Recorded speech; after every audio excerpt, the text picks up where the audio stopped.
He's under the boat. Yeah. Some E-Rider chaos right there. Come here. Oh, you are lively. Not a monster. Fun though, on an inflatable.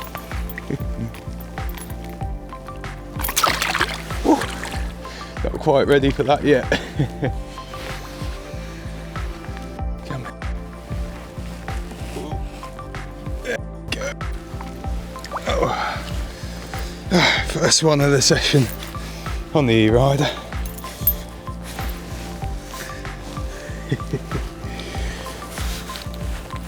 Pop that spinnerbait out.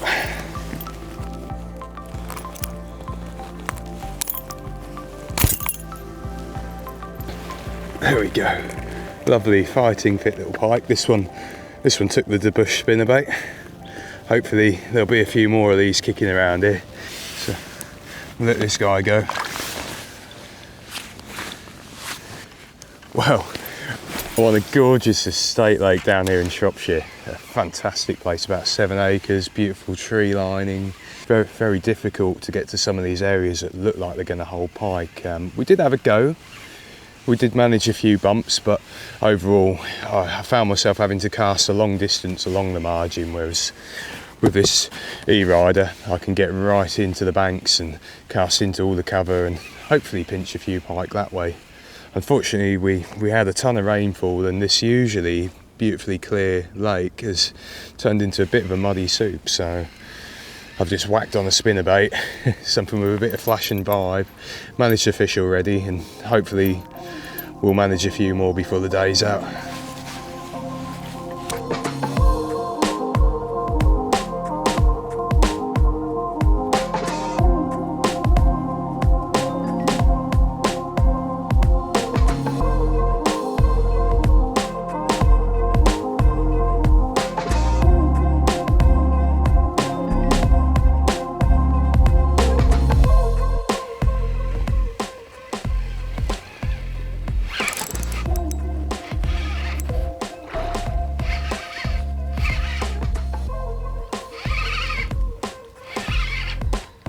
There we go. Another one on the Bush. There we go. Oh, slightly better fish this one, so we'll pull the net out just to give you a better look. Come on, in you go, buddy. There we are. Working these tree lines with that Bush in these flooded conditions is really starting to pay off and pick out a fish or two. This beauty right here. Let's pop that lure out. Oh yeah, yeah, she really wanted that. That's right in there.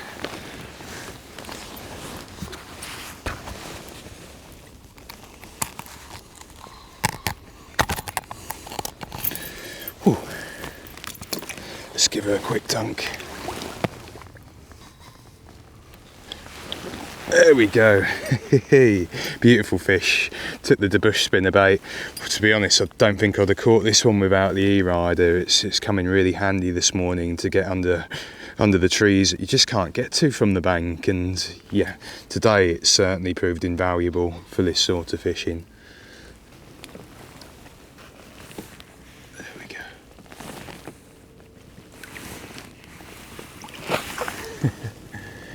So lures, well, the lures really need to suit the conditions at the moment, and as I mentioned earlier, we've had a tremendous amount of rainfall, and this usually clear lake now only has about 6 inches of visibility. That limits us really. The usual subtle soft plastics are proving difficult.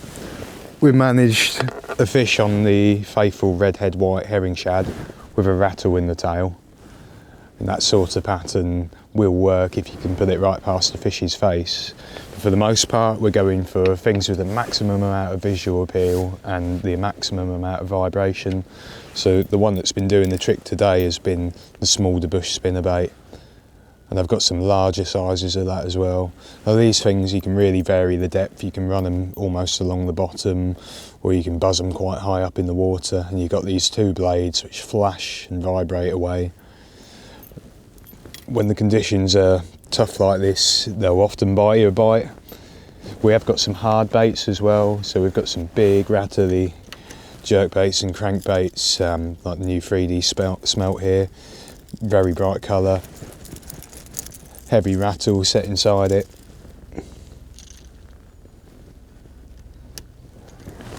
And then a few classics like the bright PHP jerkster. Something like that can really stir them up. We've been targeting the edges mainly with these lures because the visibility is so poor. We need the shallower water really for these light attracting lures to work at their best potential, but we will try and target some deeper water as well today and see if we can pull one out of the depths.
One of the things that's fantastic about this E-Rider is just how stable it is. I mean, you can wiggle about a fair bit on here and it's not going anywhere. It's almost like a paddle board with ribs. You've got this lovely inflatable floor which gives it a lot of buoyancy, and these big side ribs which just absorb plenty of weight. It cuts through the water fast. They actually rate these up to a 7 horsepower engine. Now, a little 50-pound thrust electric is absolutely fine for small waters like this, but you could put a small petrol on here if needed, or it's perfectly fine used just under paddle power. But I mean, with these big buoyant sides, the great thing is if you've got a fish and you need to get right to the edge, you can without worrying about tipping this kayak, and that makes it really advantageous for fishing waters of all kinds. Back home on the Broads, I tend to use it under paddle power a lot. If you're paddling, you can register it with British Canoeing and go just about anywhere on a piece of kit like this. And I've got a few weights on the front which I use kind of like a mud weight if it's quite windy and I'm struggling a little bit with control. I like to think you can have a bit of fun on this as well. With the electric on the back, I can get into a stance. It's almost a little bit like surfing.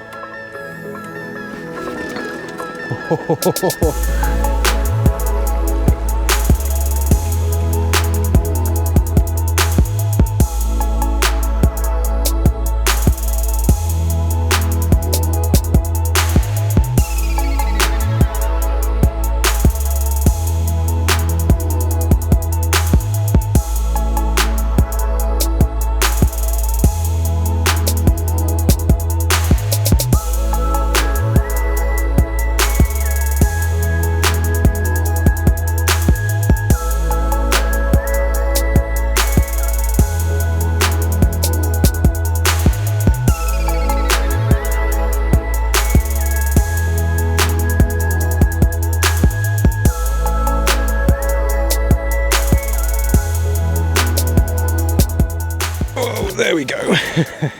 it's getting pretty dark now. We've just about packed up, and I thought I'd have a couple more chucks as the light's going. It's a great time to catch predators, and yeah, one more on the bush for us. So what a lovely way to end this session on this estate lake. It's had its highs and lows. Fishing's been fairly tough, but you know, we've made it work for us, and that's the important thing.